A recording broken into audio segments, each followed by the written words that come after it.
salaamaaleykum mbokki patriote yi gars yi ñu ngi ziar ñëpp di bëggee ñëpp di ñaan ñëpp jàmm di ko ñaanal suñu bopp di ñaanal mbokki patriote yëpp di ñaan képp nit ku nekk foo mënti nekk bon gars yi tey bon on va discuter notre contribution du jour moo nekk ci li nga xam ne moom la naafeq yi di débarrer fu nekk Ousmane Sonko li mu wax le pacte de non violence tout ça. Je vais vous raconter une histoire très brièvement rek gis ngeen nit su demee ba signé pacte xamal ni am na lu muy sóoraale xamal ni xam na ni su dóoree nga dóor liy metti ci moom lay mujjee et le peuple est souverain. Gis ngeen deuxième guerre mondiale bi Japon par exemple Japon États-Unis gis est-ce que xam ngeen ni avant États-Unis di dóor bombe bi le 6 août. Première bombe à Hiroshima, Japon, il avait abdiqué. Japon, il avait demandé que la guerre cesse. Mais boobu dafa am loo xam ni Japon daf ko def au préalable maanaam Japon il a créé beaucoup de tort ci débarquement bi dem attaquer Pearl Harbor base navale Amérique dem avec l'histoire des kamikazes Japon dafa am fu mu laaloon gars yi. Bon mun naa ne Japon sax il a persécuté parce que Japon dafa nekkoon dëkk boo xam ni dëkk bu mënoon tooñ la avant soo xoolee li mu def Chine yëpp tout ça affaire yooyu moo ko topp. Il fallait États-Unis corriger ko bon ñaari affaire moo taxoon États-Unis annulé wul bombe bi muy premier bombe muy Little Boy deuxième bombe bi di Fat Man. États-Unis il devait donner une correction à Japon boo xam ne à la hauteur deuxièmement bi il devait mu wane boppam si ëllëg parce que en ce même moment Russie ñoom ñoo repoussé Allemagne Russie il devait montrer aussi dooleem Russie mi ngi doon ñëw en direction de Japon mais Amérique il fallait mu jël les devants maanaam corriger Japon ba pare wane dooleem nag à base d'une bombe atomique boo xam ni non seulement Japon lay wan dooleem wala lay corriger mais ñi des ci àdduna bi yëpp muy ñi ànd ak ñoom muy ñi nga xam ni ay noonam lañ mu wan leen nag am naa loo xam ni képp ku dugg sama caaya di nga ci génn te ni nga ciy génne dina mettre trop. C'était une parenthèse man la léegi nag nguuru APR bii nii ñu jaaxaar lool man dama leen di symboliser comme le Japon d'antan maanaam yàq rek tooñ yàq léegi nag dañu dem ba toll foo xam ni xam nañ ni la peur est dans leur camp maanaam tiit bi mi ngi seen côté xam nañ ni population yi pare nañ suñu baxee ni bëggatuñ ci dara xam nañ ni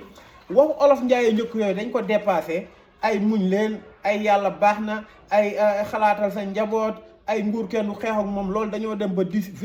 démystifier ko kon ça veut dire que ñun dañoo persécuter tey imaginez ñu rey nañ suñu benn militant Mariama Sagna songu nañ waa Pastef gox bu mu mën ci doon ci àdduna bi ci mujj mooy Ousmane Sonko profet nañ ko Ziguinchor ba gaañ fa ay ne rey nañ 14 personnes yoo xam ne dañ doon manifester dugg nañ suñu chaise jaxase ko maanaam li ñu def yëpp jël nañ suñu leader koo xam ni ku sell moomu Ousmane Sonko jiiñ ko viol mu am ay doom viol bu amul fenn ba léegi ki nga xam ne moom lañ jiiñ moom moo ko jiiñ viol bi mi ngi kon nañu wër ko muy fen di wax yoo xam ne waaye wallaahi bisam dina ñëw ñu weer ko ci digg pénc ñu weer ko ci digg mbeddu Dakar yi Adji Sarr incha allah léegi nga gis ñu persécuté ba ñu dem nag ba xam ne nag affaire bi fi mu nekk on va plus se victimiser parce que on sait se défendre léegi leen moo am we don't cry no more dootuñu jooy dootuñu artu dootuñu yuuxu dañuy fayu ku ñu dóor ñu fayu ak lu mu mënti le prix à donner ku ñu dóor dinañ fayu léegi biñ demee ba ñu persécuté ñu ba nga xam ne ñun pare nañ pour fayu ba nga xam ne nekkatuñ di kalaame wala di lii dóor fayu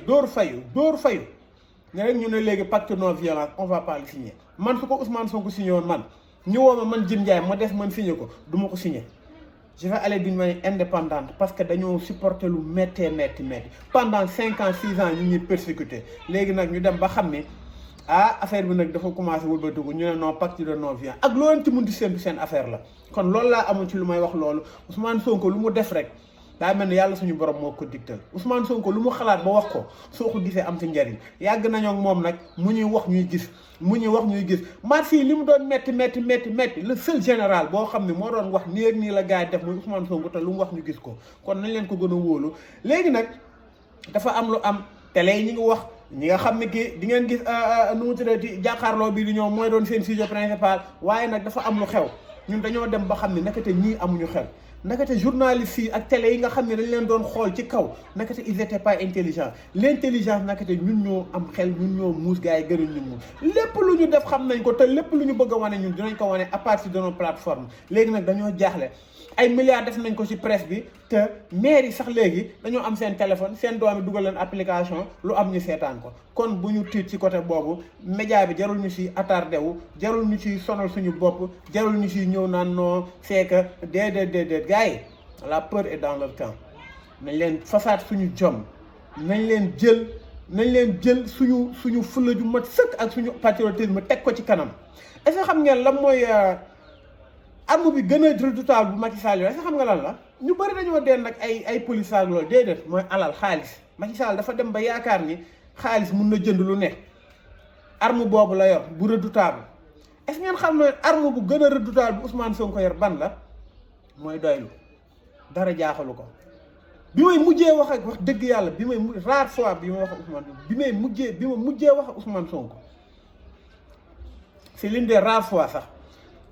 daf ma ni man lu ma am doy na ma c'était 2 jours avant la tabaski man lu ma am doy na ma mu doon loo xam ni si li nga xam ni wax nañ ko maanaam mu dalay ñaaxaat dalay wan ni kon àdduna doylu la moo am solo moo tax doylu c'est l'arme le plus redoutable du président Ousmane Sonko amul luñ koy toppee Ousmane Sonko moo tax tey ñu mën a toog di waat naan kii luñ ko jiñ luñ ko gëm parce que parcours am moo set parce que yàlla moo ko tàllal yoon parce que ay parents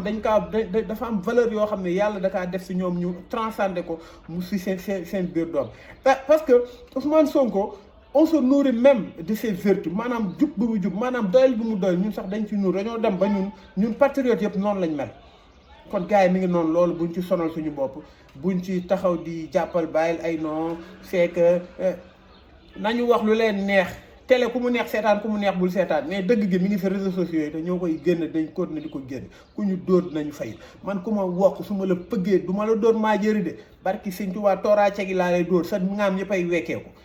affaire amul ay kii de gars yi xam nañ ñuy dóor te fuñ dina jàpp la man moom soo ma naree rey wala nga naan ma faagaagal dañuy deewandoo wala soo ma deewee tamit hôpital dootoo baax yow lu leer laa lay wax nous sommes prêts sur tous les coups nous sommes prêts ku wedd nag essayel gars yi pare nañ de leneen li mooy li nga xam ni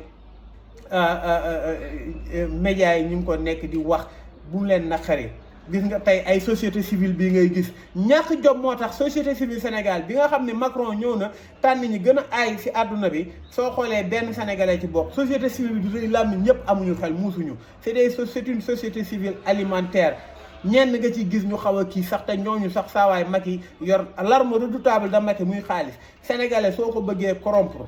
jëlal wan ko xaalis day mel ni ku jëfur ñun nag patriotes yi Ousmane Sonko dañoo wan ni alal du dara dañoo wan ni xaalis instrument la boo xam ne lu ci lewul rek doo ko jariñoo kon noonu la ñuy dundee te noonu la ñuy continuer faale wuñ société civile ku ñuy wekk ñu wekk la ku wax loo warul wax dañ la tontu ba mu saf sap bu yeboo ngeen ne dañoo vulgaire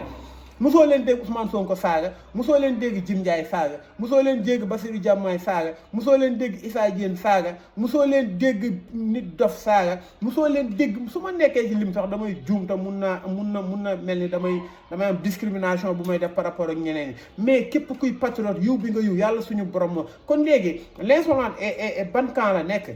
ban camp la nekk ah nit saaga la nga fayu nag nit saaga la nga fayu nit na la maay sa baay nga ne ko maay si jëkkëru yaay sa waay loolu ku ci mer waaw da ngaa amul xel rek wala da ngaa injuste kon mi ngi noonu loolu lañ amul lu ñuy wax ñu ngi ziar ñëpp di bëggee ñëpp pacte de la non violence patriote yëpp nañu xam ni bu nañ mel ni